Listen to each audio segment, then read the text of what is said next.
Kadambari silks కళ్యాణం కమనీయం anniversary sale సందర్భంగా best offers flat 50% discount.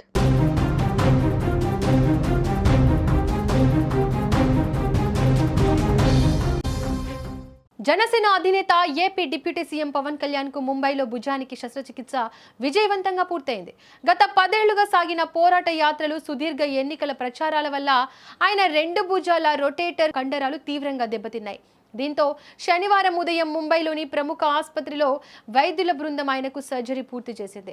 Pawan Kalyan కు జరిగిన ఈ ఆపరేషన్ వివరాల్లోకి వెళ్తే, శనివారం ఉదయం నిపుణులైన వైద్యుల బృందం దాదాపు 3.5 గంటల పాటు శ్రమించి ఆయన కుడి భుజానికి సర్జరీని విజయవంతంగా పూర్తి చేశారు.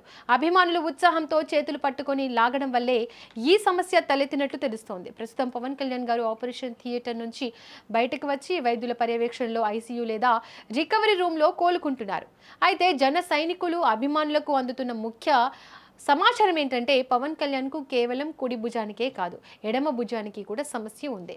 నొప్పి తీవ్రత ఎక్కువగా ఉన్నప్పటికీ వైద్యులు ప్రస్తుతం కుడి భుజానికి మాత్రమే సర్జరీ చేశారు. ఎడమ భుజానికి సంబంధించిన సమస్య కోసం మరో 2 నెలల తర్వాత మరోసారి శస్త్రచికిత్స చేయనున్నట్లు వైద్య బృందాలు తెలిపాయి. Deputy CM Pawan Kalyan surgery success కావడంతో జనసేన శ్రేణులు, అభిమానులు ఊపిరి పీల్చుకున్నారు.